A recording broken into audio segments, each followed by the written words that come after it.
What happens when a quiet morning spirals into an unimaginable moment of tension and defiance?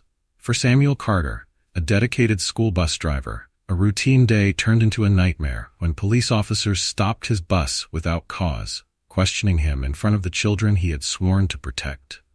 The officers thought their authority would go unchallenged, but what followed left everyone stunned. The kids on that bus, armed only with their courage and a determination to stand up for what was right, did the unthinkable. The clash that unfolded wasn't just between Samuel and the officers, it was a collision of dignity against prejudice and resilience against oppression.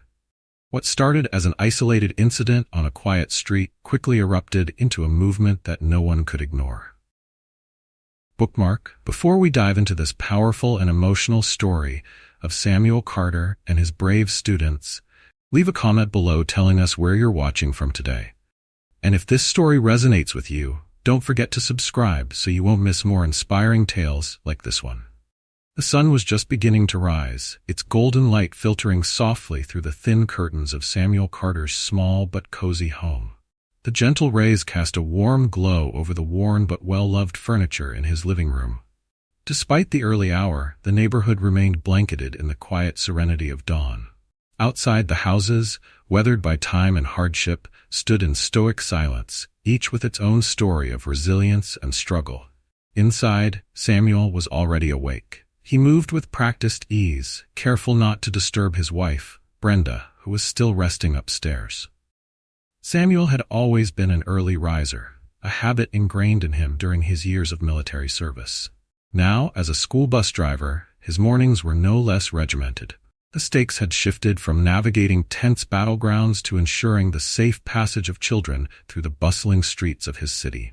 The rich, earthy aroma of freshly brewed coffee filled the small kitchen, grounding Samuel in the moment. He stood at the counter, pouring himself a cup and allowing himself a rare pause to enjoy the quiet. Today felt like any other. It would be another day of driving his usual route, picking up the same children and ferrying them safely to school. He took pride in his job, not just for the work itself, but for the responsibility it entailed. For Samuel, driving that bus wasn't merely about transporting students from one place to another. It was about creating a small bubble of safety and normalcy for children whose lives were often anything but. Many of the kids he drove came from neighborhoods much like his own, a mix of warmth and hardship, where opportunities were scarce and challenges abounded. Samuel knew these struggles firsthand and saw it as his mission to provide even a brief reprieve during news. He sipped his coffee, his thoughts briefly drifting to his son, Caleb. Caleb was away at college, the first in their family to achieve such a milestone.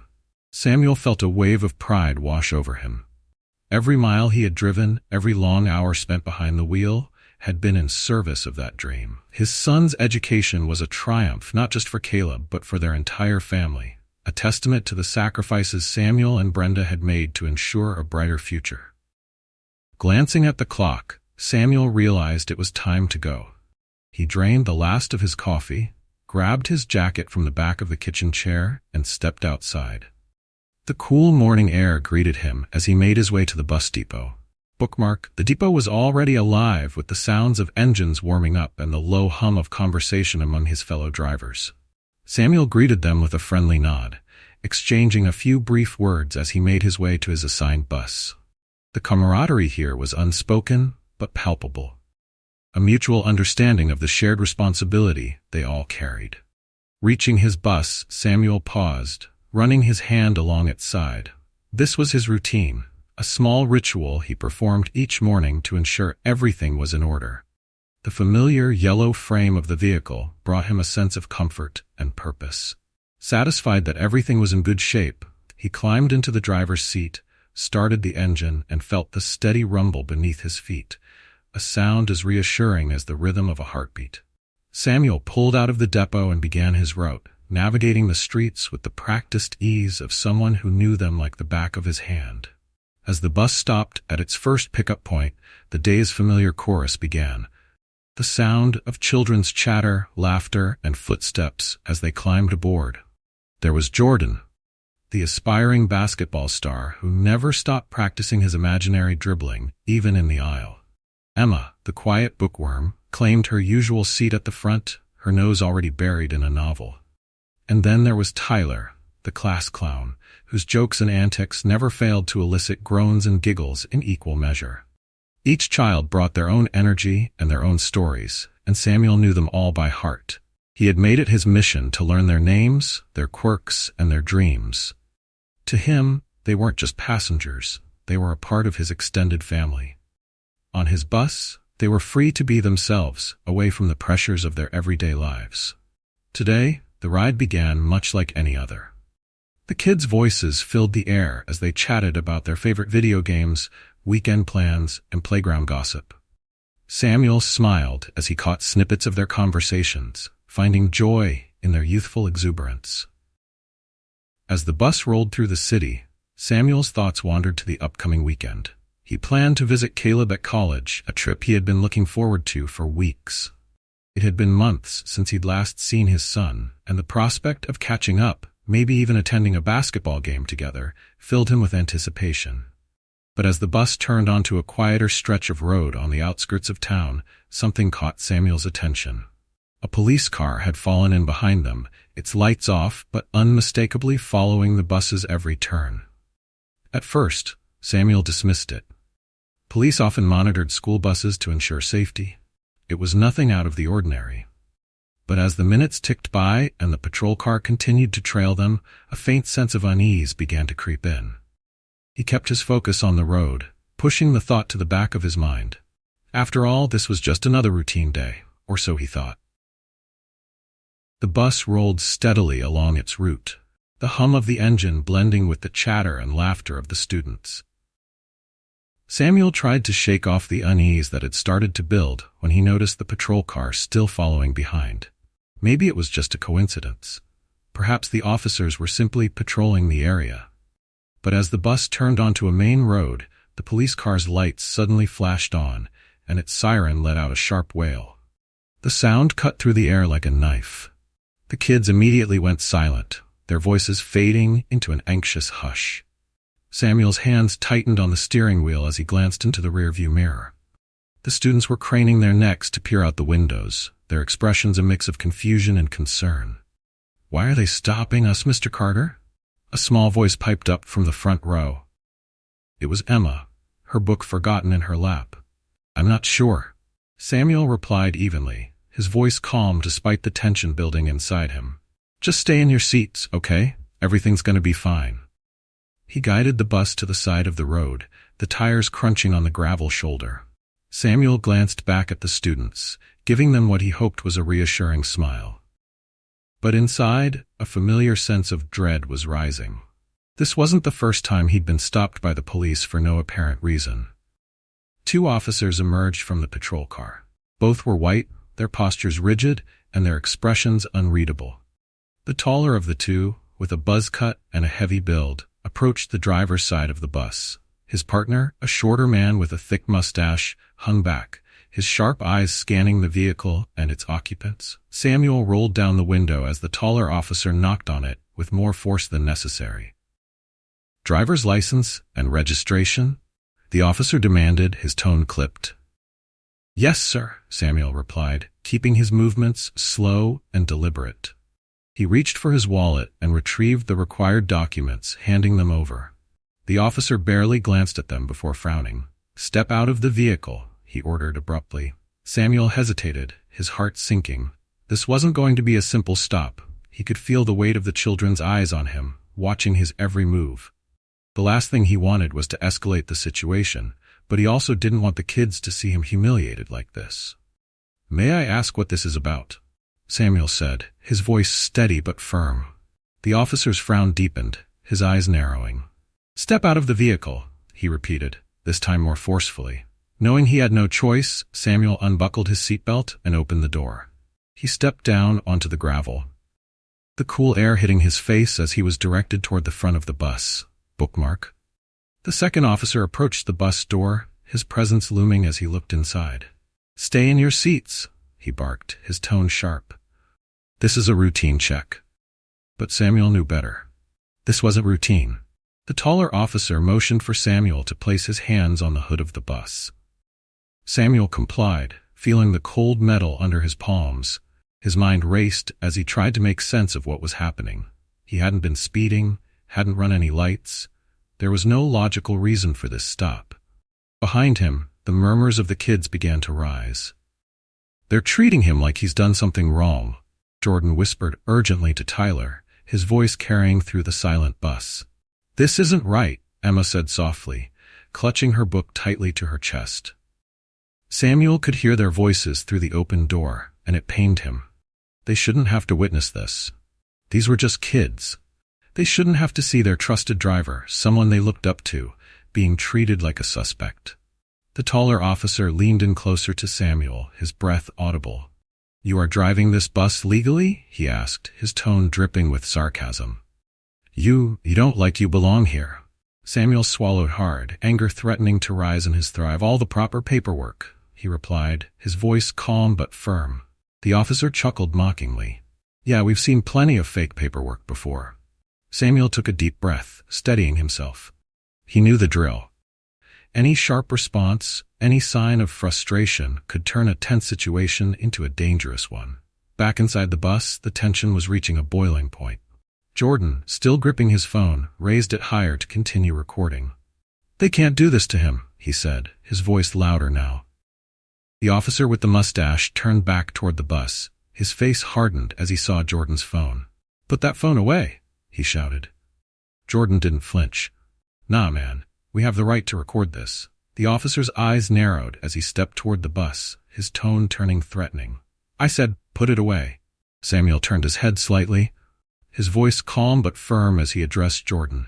"It's okay, Jordan. Just stay seated." But Jordan wasn't backing down.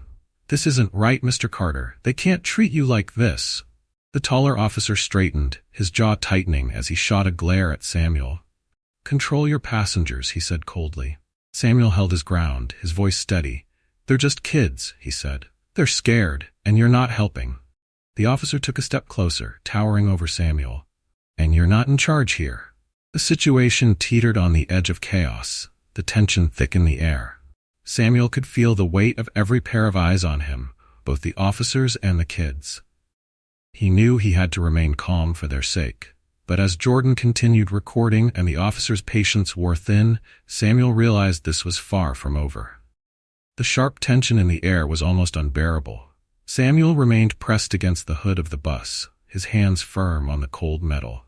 Every muscle in his body was taut, bracing for what might come next. Behind him, the kids' murmurs grew louder, their nervous energy crackling like static electricity. Inside the bus, Jordan's defiance had sparked a ripple of courage among his peers.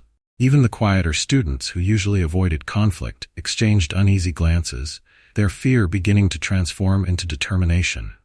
"This is wrong," Tyler muttered under his breath, his usual humor replaced with a seriousness Samuel hadn't seen before. "We need to do something," Emma whispered, her book still clutched to her chest, as if it were a shield. Jordan, still standing in the aisle with his phone held high, turned to his classmates.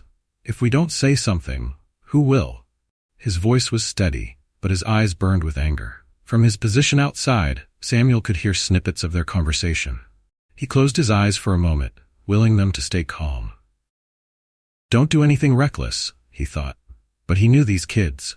They were brave. Too brave, perhaps. The mustache officer stepped up to the bus door, his expression a mix of irritation and menace. Gripping the railing tightly, he hoisted himself up onto the first step and surveyed the interior. "Everyone sit down," he barked, his voice booming through the small space. "Put those phones away, now!" For a moment, the bus fell silent. Some of the students hesitated, their phones lowering slightly, but not Jordan. His phone stayed steady, the camera lens capturing every second of the officer's intrusion. "Did you hear me, kid?" the officer growled, pointing directly at Jordan. Jordan didn't flinch. "I heard you," he said, his voice calm but laced with defiance. "And I'm not turning it off. We have the right to record this." The officer's face darkened, his jaw tightening as he stepped fully into the bus. "You think you're smart, huh? You're about to learn a lesson, kid." That was enough for Samuel. Turning his head slightly, he called out with a steady, authoritative tone. "Jordan, sit down, please." But the young boy didn't budge. No, Mr. Carter, they can't treat you like this, and they can't scare us into staying quiet. The officer with the buzz cut stalked toward the bus, his irritation evident in his heavy steps. What's going on here? He demanded, his voice sharp as he approached his partner. These kids think they're lawyers, the mustache officer muttered, recording everything like they're going to send it to the news or something. Buzzcut sneered. They're just kids.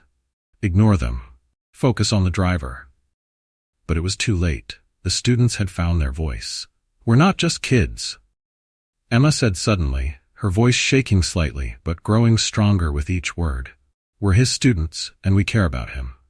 Yeah, Tyler chimed in, standing up from his seat, and you're not going to scare us into shutting up. The officers exchanged a glance, the tension between them crackling as they realized they were losing control of the situation. Samuel, still standing outside, could hear everything.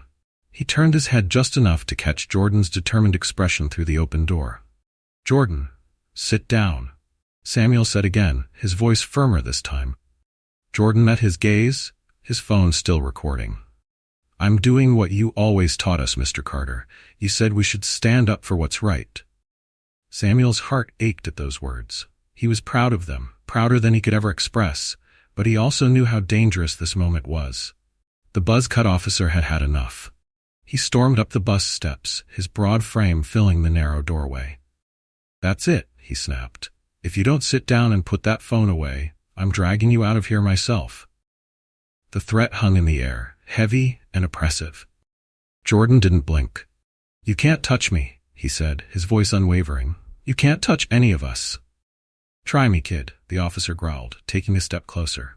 Before he could move any further, Samuel's voice cut through the tension like a blade.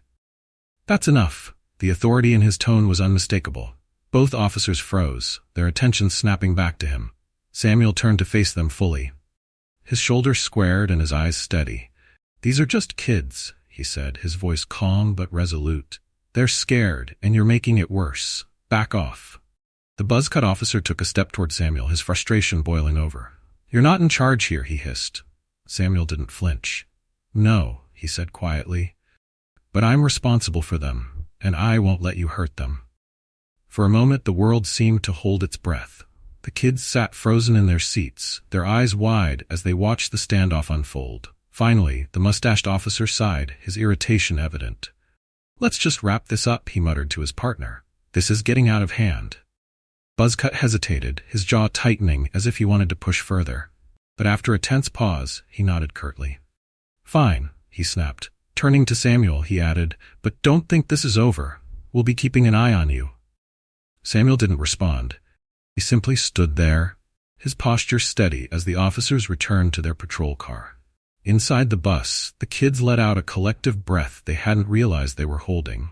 Jordan slowly lowered his phone, his hands trembling slightly as the adrenaline began to wear off.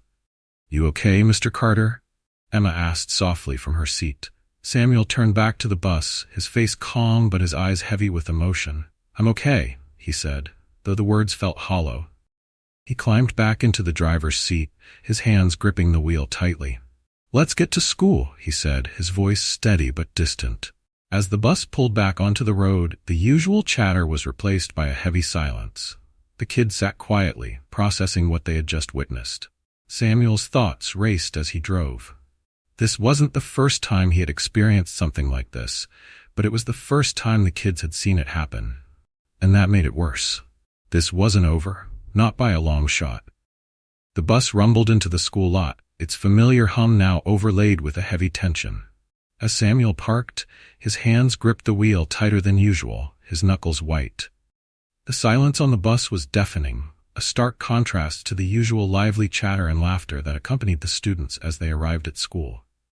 The children filed off one by one, their expressions a mixture of confusion, anger, and sadness.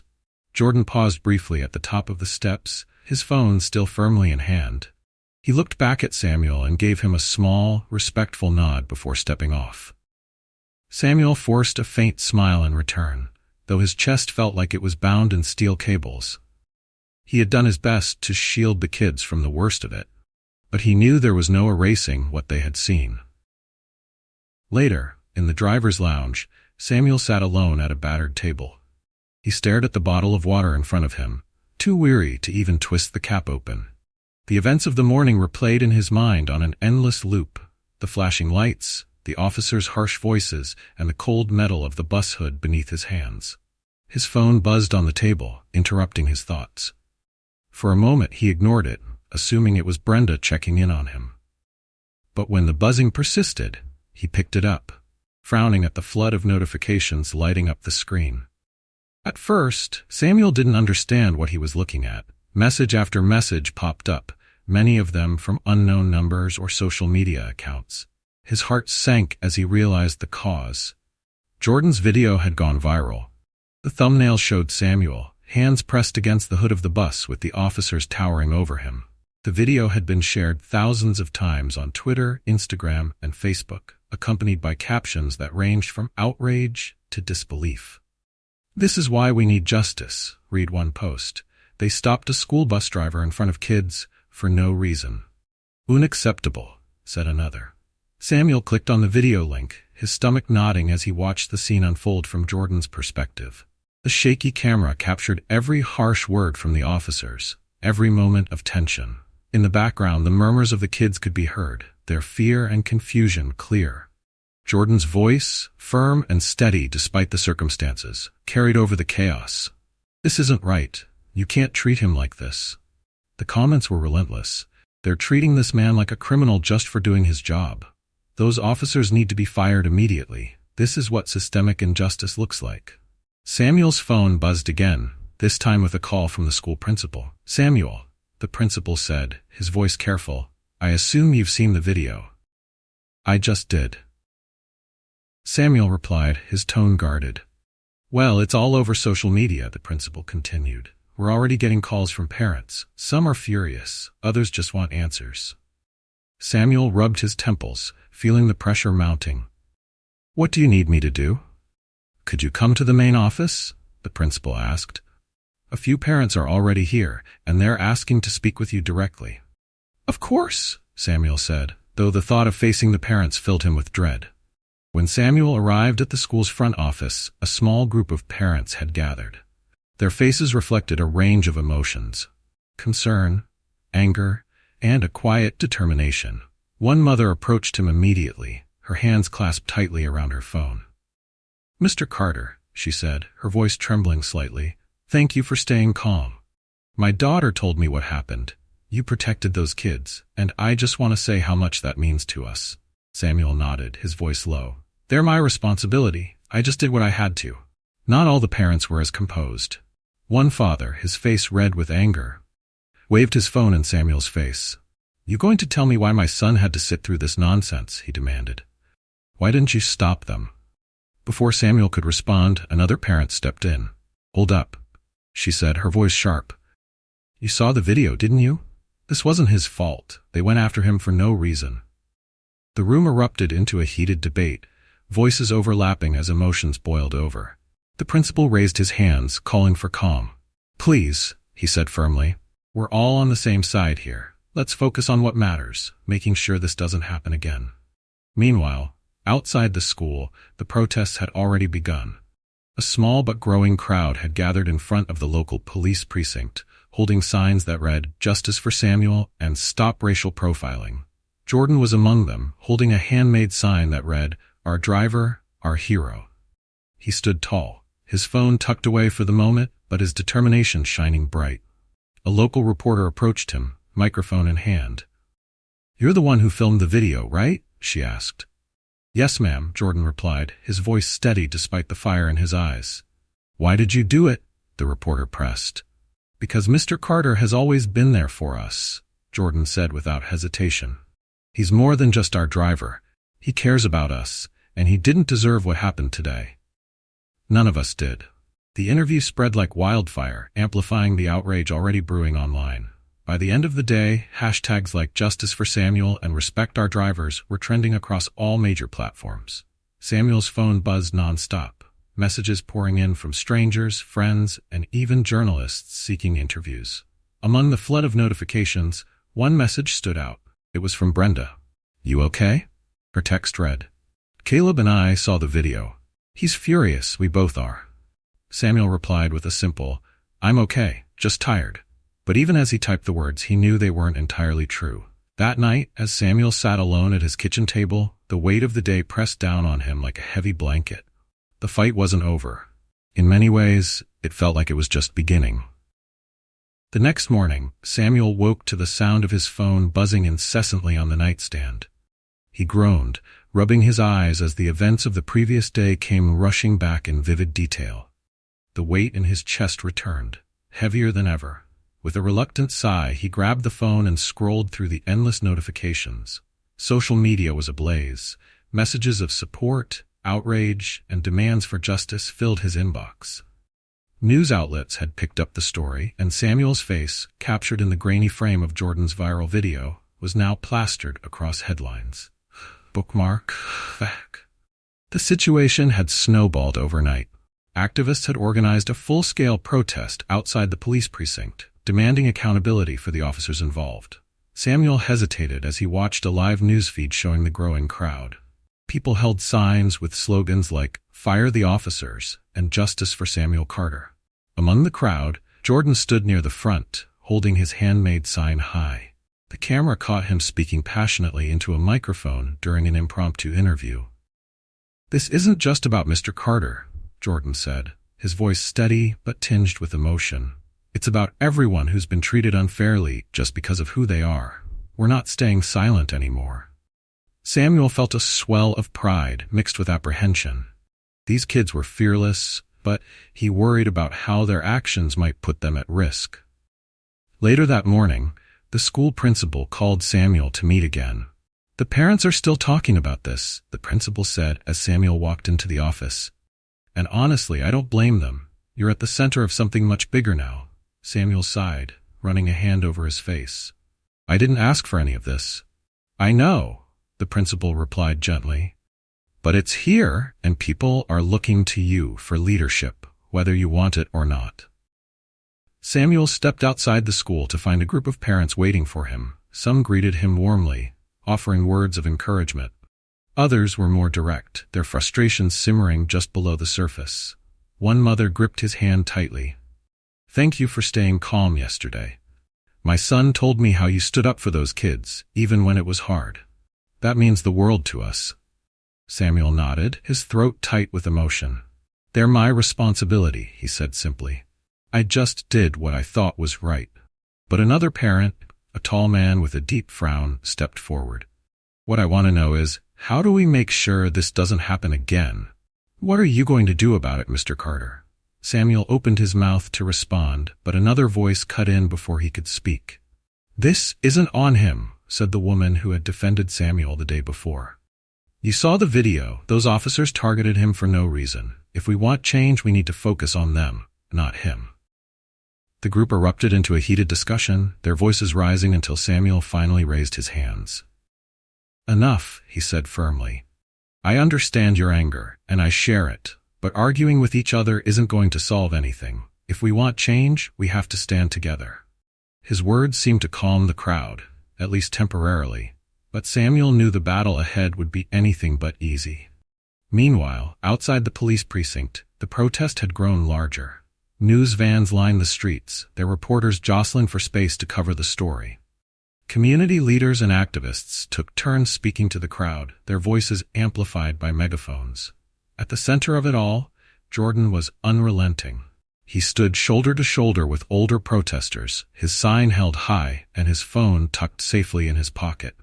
When a reporter approached him again, asking why he had chosen to stand in the front lines, Jordan didn't hesitate.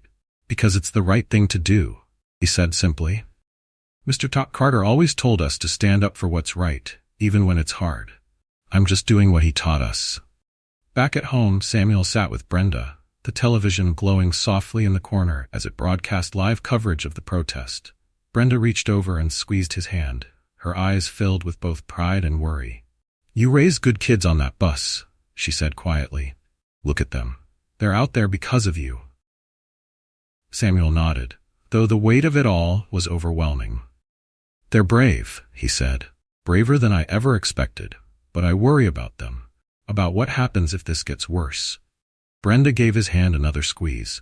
"You've always done your best to protect them. That's not going to change now. The protests showed no sign of slowing down. By evening, the police chief had released a carefully worded statement acknowledging the public's concerns and promising an investigation into the incident.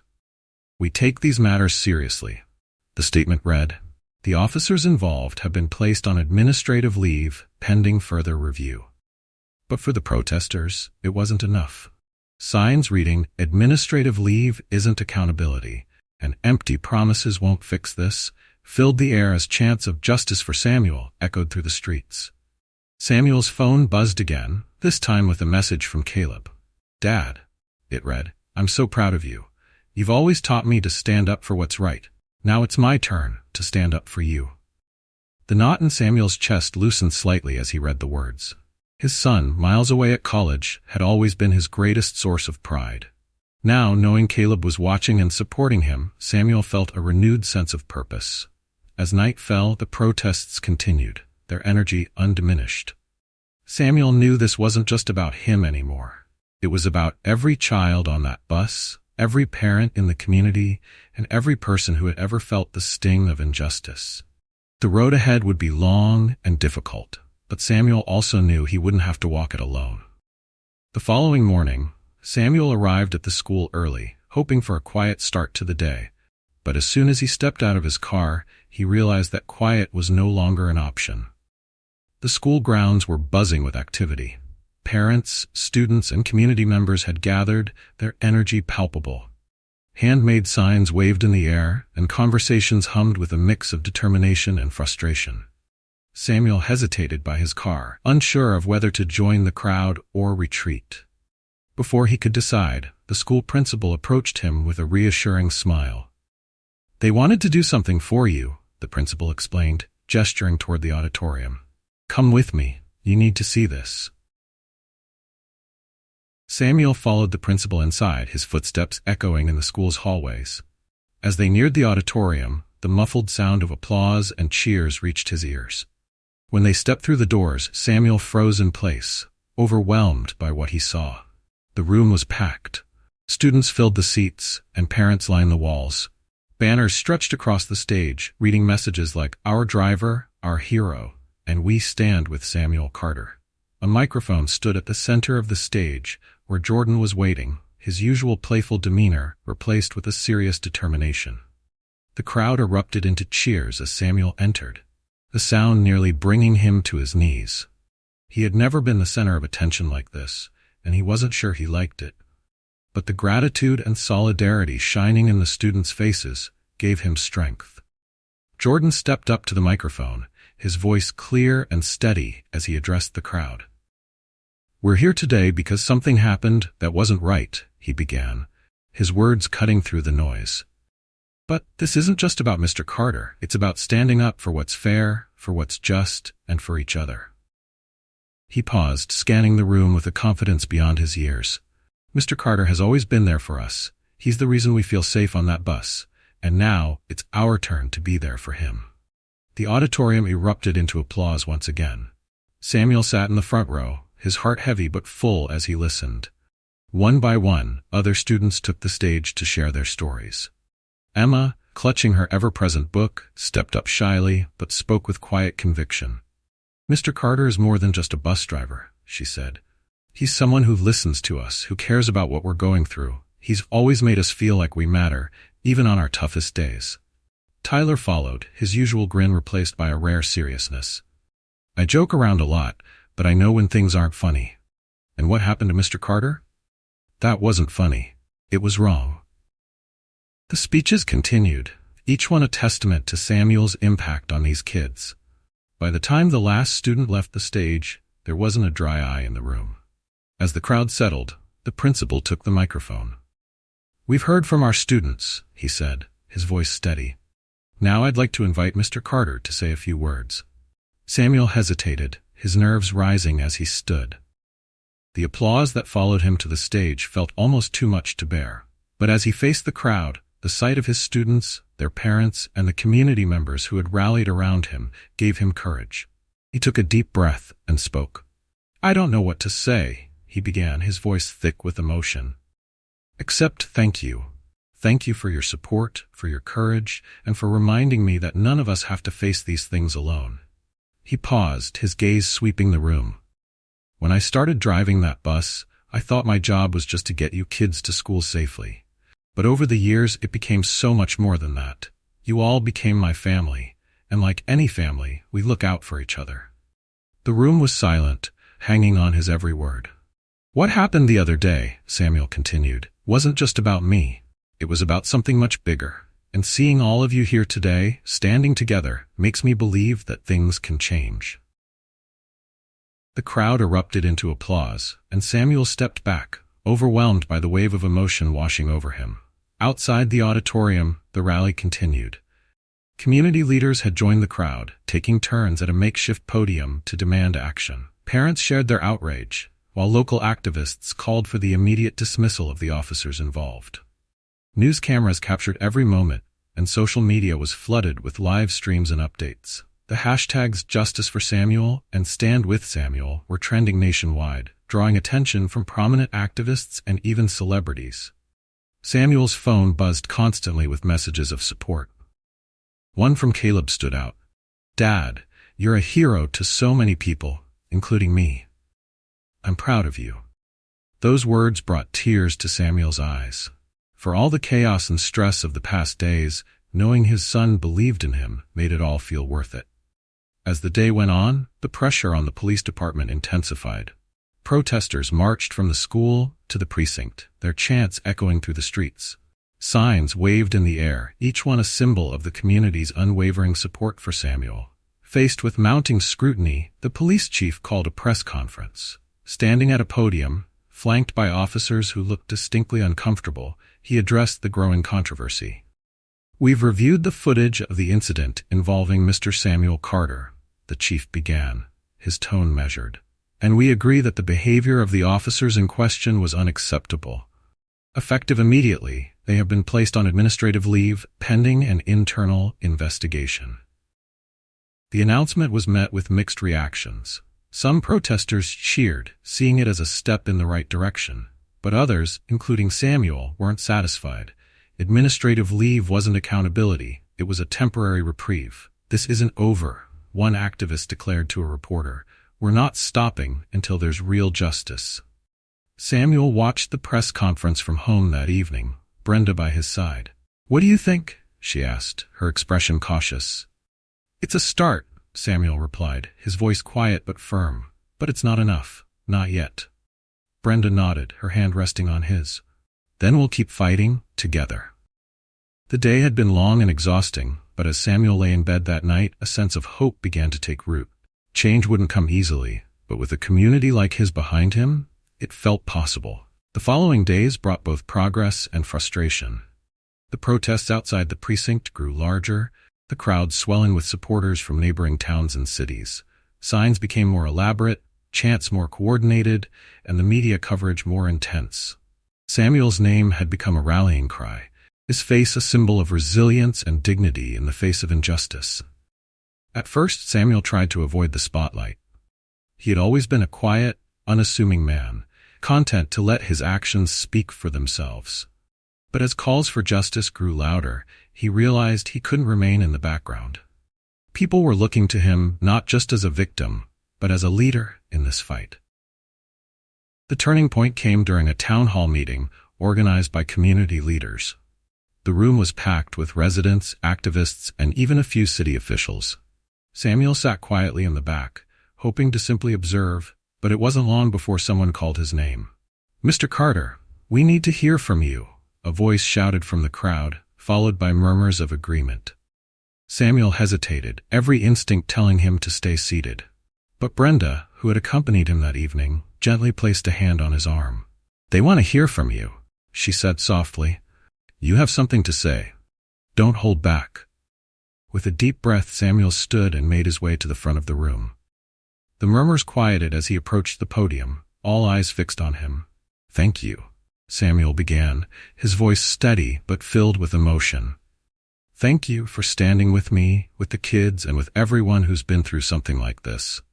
I never expected to find myself in this position, and I never asked for it. But now that I'm here, I have to say something."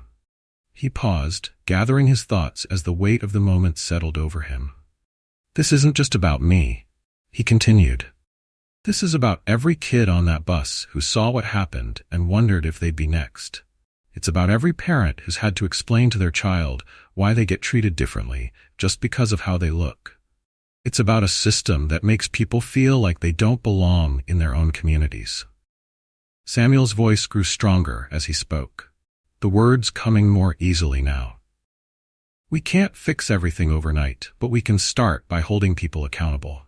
Not just the officers who stopped me, but the system that allows this kind of thing to happen over and over again." The room erupted into applause as Samuel stepped back, his heart pounding in his chest. For the first time, he felt not just the weight of the fight ahead, but the strength of the community standing behind him. The town hall was just the beginning. Over the next few days, pressure on the police department intensified. Activists organized marches and sit-ins, demanding that the officers involved be fired and that new policies be implemented to prevent racial profiling. The media attention only grew, with major news outlets picking up the story. Reporters camped outside the precinct, interviewing protesters and community leaders. Samuel's face appeared on every screen, his quiet determination resonating with people far beyond his hometown. Finally, the police department issued a second statement, this time more direct.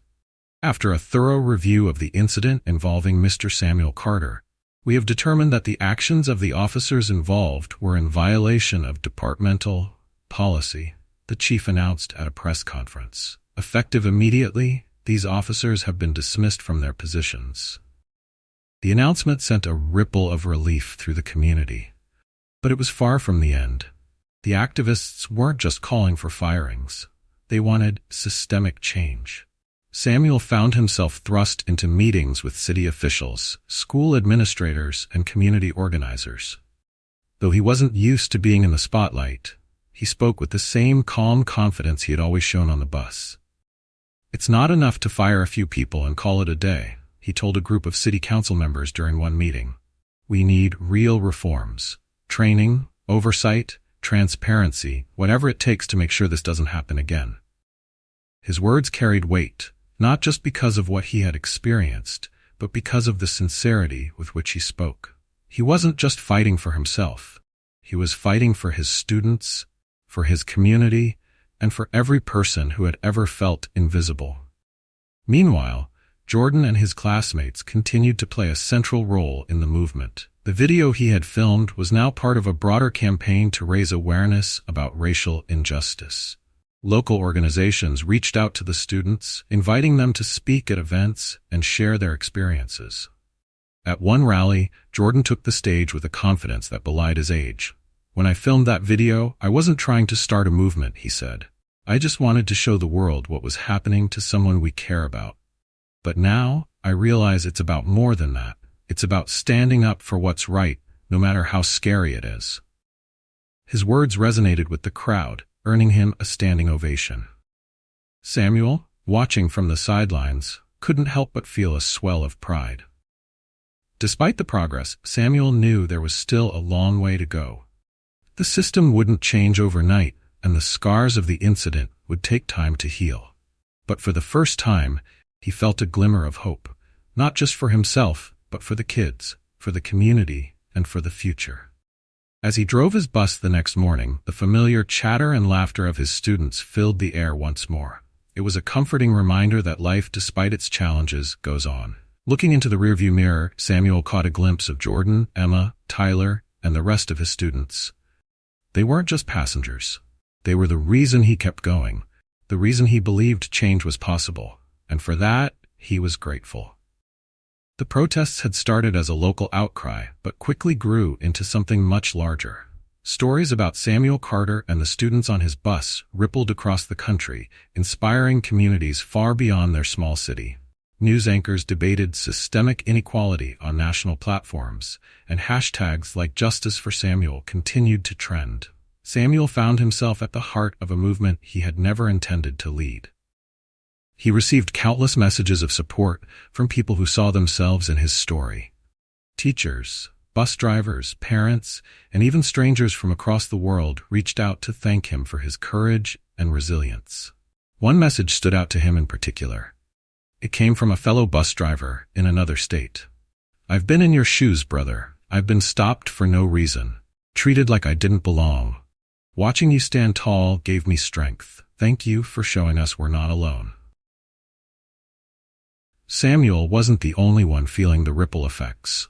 For the students, the incident changed the way they saw the world and their place in it. Jordan, once a jokester who rarely took things seriously, had become a young leader. His voice carried weight among his peers, and he used it to encourage others to speak out against injustice. Emma, too, had found a new sense of confidence. She began writing about the incident, her quiet reflections capturing the emotional weight of what they had experienced. Her essay, titled "The Day We Saw Mr. Carter Stand Tall," was published in the local newspaper, sparking thoughtful discussions across the community. For a moment, it felt like the world stopped. Emma wrote, "We were just kids, but we understood that what was happening to Mr. Carter wasn't right. He taught us to be brave, and in that moment, we tried to be brave for him." At the school, the administration began taking steps to support both the students and the community. Counselors were made available for anyone who needed to process the incident, and teachers integrated lessons on empathy, bias, and civic responsibility into their classrooms. During one such lesson, Jordan raised his hand. "We talk about how to stop bullying in school," he said, his tone thoughtful. "But what about when adults bully each other? Who's supposed to stop that?" The question hung in the air, a stark reminder of the deeper challenges their community and the world faced. As the movement gained momentum, local officials began to act. A task force was formed to address racial profiling and improve relationships between law enforcement and the community. Samuel was invited to join as a key voice alongside other activists and leaders. The first meeting was tense. Police representatives sat on one side of the table, while community members sat on the other, the divide palpable. Samuel, seated in the middle, spoke first. "We're not here to point fingers," he said, his voice calm but firm. "We're here to make sure what happened to me and to so many others doesn't happen again." His words set the tone for the meeting, and though progress was slow, it was a start. The students, meanwhile, weren't content to let the adults take the lead. Inspired by Jordan's determination, they decided to organize their own event, a community rally, to celebrate resilience and push for change. They called it Voices of Hope, and it became a symbol of their collective strength. The students spent weeks preparing, creating posters, rehearsing speeches, and inviting guest speakers. Samuel watched from the sidelines, both amazed and humbled. These kids had taken a moment of fear and turned it into a movement of empowerment. On the day of the rally, the school's gymnasium was packed. Parents, teachers, and community members filled the seats, while students stood on the stage, their voices steady and clear. Jordan spoke first, his words carrying the same fiery conviction that had made him a leader in the days following the incident. "We're not just kids," he said, his gaze sweeping the crowd. "We're part of this community, and we have the power to make it better. What happened to Mr. Carter wasn't right, but we're not going to let it break us. We're going to use it to build something stronger." Emma followed, her voice soft but resolute. She shared an excerpt from her essay, her words painting a vivid picture of the fear and courage they had felt that day. "Courage isn't about being fearless," she concluded. "It's about doing what's right, even when you're scared. That's what Mr. Carter taught us, and that's what we're doing now." The room erupted into applause, the sound reverberating off the walls. As Samuel sat in the audience listening to his students speak, he felt an overwhelming sense of pride. These kids, his kids, were growing into leaders before his eyes. They had faced something no child should ever have to experience, but instead of letting it break them, they had turned it into a source of strength.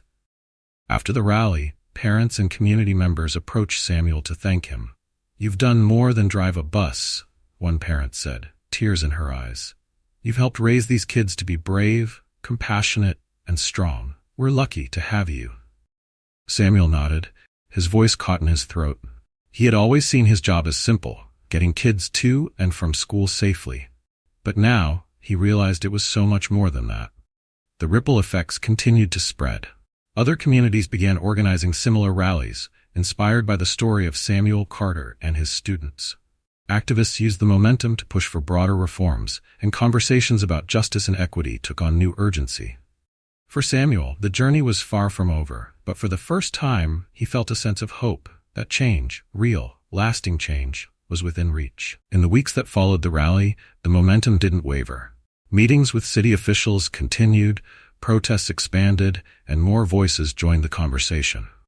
For Samuel, life began to settle into a strange rhythm, a balance between his everyday duties as a bus driver and his new role as a symbol of community resilience. Each morning, he climbed into his bus and greeted the kids with the same warm smile, but things had undeniably changed. The respect and admiration in their eyes were different now. They didn't just see him as their driver, they saw him as their protector, their ally, and their friend. One crisp morning, as Samuel pulled up to the first stop on his route, he was greeted by a familiar sight. Jordan stood waiting, his phone tucked away this time, replaced by an easy grin. As he climbed aboard, he paused at the top of the steps and gave Samuel a quick nod. "Ready for another ride, Mr. Carter?" Jordan asked, his tone light-hearted but sincere. Samuel chuckled, the warmth in his chest undeniable. "Always ready, kid. Let's get moving." The bus filled with the usual chatter as the other kids piled on, their laughter and energy returning after weeks of tension. The familiar hum of normalcy was a welcome relief for Samuel, who had spent so many nights worrying about how the events of that day would shape their young minds. Looking in the rearview mirror, he caught glimpses of the students, Jordan cracking jokes with Tyler, Emma lost in her book, and the others buzzing with their usual excitement. They weren't just kids on his bus anymore. They were a reminder of why he had to keep going, no matter how heavy the burden sometimes felt. At home, Samuel found moments of peace with Brenda, who had been his anchor through it all. One evening, as they sat together on the porch, she reached over and took his hand. "You've changed this community, you know?" she said softly, her eyes shining with pride. Samuel shook his head, a small smile playing on his lips. "I didn't do it alone. The kids, the parents, the community, they're the ones who made this happen." Brenda leaned closer. "But they followed your example, your strength, your kindness. That's what brought them together." Samuel didn't respond, but her words stayed with him long after the sun had set. Meanwhile, the broader fight for justice continued. The task force on racial profiling, of which Samuel was now an integral part, began drafting new policies aimed at preventing future incidents. Mandatory training sessions for officers, improved community oversight, and channels for reporting misconduct were all on the table. During one meeting, a city official turned to Samuel and asked, "What do you think will make the biggest difference?" Samuel's response was simple but powerful. "Accountability," he said. "People need to know that their actions have consequences. And trust, that's something you have to earn, not demand." His words carried weight, and over time, they began to shape the policies being put into place. The kids on Samuel's bus also continued to push for change in their own way. Jordan and Emma, now seen as leaders among their peers, organized smaller events at school to discuss topics like fairness, empathy, and standing up for what's right. One afternoon, Emma approached Samuel after school. "Mr. Carter," she said shyly, holding out a folded piece of paper, "I wrote something for you. It's not much, but I wanted to thank you." Samuel took the paper and opened it carefully. Inside was a poem, beautifully written and heartfelt. "You taught us to be brave, to stand tall and strong, to fight for what's right, to call out what's wrong. With hands on the wheel and hope in your heart, you showed us how courage can light up the dark." The words hit Samuel hard, and he had to blink back tears. "Thank you, Emma," he said, his voice thick. "This means more to me than you know." The community, too, continued to show their support. One evening, a candlelight vigil was held outside the police precinct. Hundreds of people gathered, their candles flickering in the cool night air as a symbol of hope and unity. Samuel stood among them, Brenda by his side, as he listened to speeches from parents, students, and activists. When it was his turn to speak, he stepped forward, his heart full. "I never wanted to be in this position," he began, his voice steady. "But standing here tonight, I realize something. This fight isn't just mine. It's ours. And together, we've shown that when we stand as one, we can make a difference." The crowd erupted into applause, their cheers echoing into the night. By the time Samuel returned home that evening, he felt a sense of peace he hadn't experienced in weeks. The road ahead was still long, and the work was far from over. But for the first time, he felt like they were moving in the right direction. That night, as he lay in bed, his phone buzzed with one last message. It was from Jordan. "Thank you for always standing up for us, Mr. Carter. Now it's our turn to stand up for you. Together, we've got this." Samuel smiled, his heart lighter than it had been in a long time. The next morning, the sun rose on another ordinary day. But for Samuel, it felt anything but. As he started his route, the familiar hum of the bus engine beneath him, he glanced in the rearview mirror and saw the kids laughing, talking, and simply being themselves. They weren't just passengers. They were his purpose, his pride, and his hope for the future. And as the bus rolled on, Samuel knew one thing for certain. No matter what challenges lay ahead, they would face them together. The events of those tumultuous weeks left a lasting mark on Samuel Carter's community. But as life slowly settled back into its rhythm, the impact of what had happened became clearer. Conversations that were once whispered in private were now spoken openly in classrooms, council meetings, and living rooms. People were beginning to understand that change was not just necessary, it was possible. Samuel's life, too, returned to something resembling normal. He drove his bus every morning and afternoon, navigating the familiar streets, greeting the kids, and maintaining the steady presence they had come to rely on. But beneath the surface, everything had changed. One afternoon, after finishing his route, Samuel parked the bus and stepped into the driver's lounge. He was greeted by a group of his colleagues, their faces lit with a mix of pride and admiration.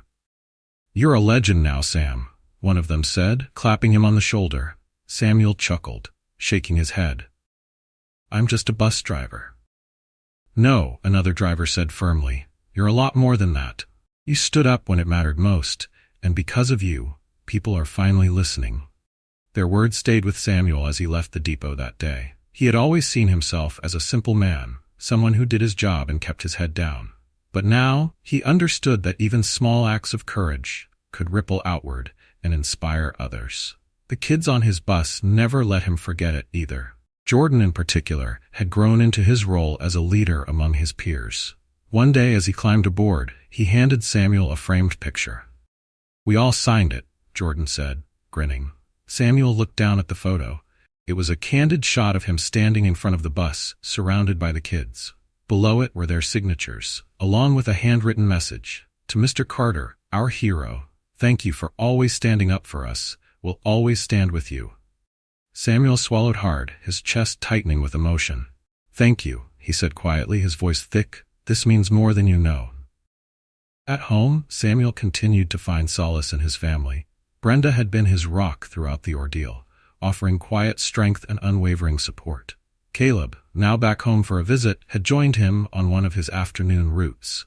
As they drove through the neighborhood, Caleb turned to his father, his expression thoughtful. "You know," he said, "when I was a kid, I used to think you were just a bus driver, but now I realize you've always been so much more than that." Samuel glanced at his son, a smile playing on his lips. "It's not about the job, Caleb," he said. "It's about the people. And if you can make a difference, even in small ways, that's what matters." The community's efforts for systemic change also continued. The task force Samuel had joined presented their recommendations to the city council, and after weeks of debate, several key reforms were approved. Police officers would now be required to undergo comprehensive bias training, and a civilian oversight board was established to handle complaints and ensure transparency. Though these changes were only a start, they represented a significant step forward.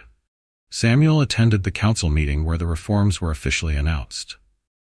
As he sat among the crowd, listening to the speeches and applause, he felt a quiet sense of accomplishment. The fight wasn't over, but they had taken an important first step. One evening, Samuel received a call from Jordan's mother. "I just wanted to thank you," she said, her voice filled with emotion. "Jordan's always been a good kid, but I've seen him grow so much these past few weeks. He's more confident and more determined, and that's because of you." Samuel smiled, leaning back in his chair. "Jordan's got a good heart," he said. "He didn't need me to teach him that. I just reminded him it's okay to show it." As time passed, the memory of the incident remained, but it no longer felt like a wound. Instead, it became a source of strength, a reminder of what the community had accomplished together. The candlelight vigil had become an annual tradition, with parents, students, and community members gathering to honor the progress they had made and renew their commitment to justice. Samuel attended each year, standing quietly among the crowd, his heart full as he listened to the voices of those who had carried the torch forward. One day, years later, Samuel found himself driving a new group of kids on his bus. Many of the familiar faces, Jordan, Emma, Tyler, had moved on, now adults forging their own paths. But their legacy remained, etched into the spirit of the community they had helped transform. As Samuel pulled up to a stop, he saw a young girl waiting with her mother. The girl climbed aboard, her backpack nearly as big as she was. "Good morning, Mr. Carter," she said brightly, her eyes wide with excitement. "Good morning," Samuel replied, smiling. As the bus rolled on, he glanced in the rearview mirror and saw the girl chatting with her classmates, her laughter filling the air. It reminded him of the first time he saw Jordan years ago, bounding onto the bus with that same youthful energy. Samuel smiled to himself, his hands steady on the wheel. The road ahead would always have its challenges, but he knew now that he and the community he loved could face anything together. The journey wasn't over. It never truly would be. However, for Samuel Carter, the lesson was clear. No act of courage, no matter how small, is ever wasted. The story of Samuel Carter and his students is a powerful reminder of how courage, compassion, and unity can transform even the most painful experiences into catalysts for change. At its core, this wasn't just a tale of injustice. It was a testament to the strength of community and the power of standing together in the face of adversity. Samuel's journey from a quiet school bus driver to a symbol of resilience highlights a universal truth. True bravery isn't always about grand gestures. Sometimes it's about holding your ground, protecting those who depend on you, and choosing to respond to hatred with dignity and grace. His students, too, showed us that age is no barrier to making a difference. Their boldness and refusal to stay silent ignited a movement that rippled far beyond their community, proving that even the smallest voices can carry immense power when they speak for what's right. But this story is more than a single victory. It's a reminder that systemic change is a marathon, not a sprint. The fight against injustice requires constant vigilance, collective effort, and an unwavering belief that progress is possible. Through Samuel's courage and the unshakable support of his community, we see that meaningful change starts with one person, but grows through the many who rally behind them. Did Samuel Carter's story move you? If it did, we want to hear from you. If you found this story inspiring, leave a comment with the number 1. If it deeply resonated with you, drop a 2. And don't stop there. Share your own experiences, your own moments of courage, or stories of resilience in the comments below. Most importantly, don't forget to subscribe to our channel for more stories like this, stories that remind us of the beauty, strength, and potential of the human spirit. Together, we can continue to share and celebrate the tales that inspire change, spark conversations, and unite us all. We'd love to know your thoughts about this story. What did it make you feel? How did it inspire you? Let us know in the comments, and let's keep the conversation going. Your voice matters. Be a part of it.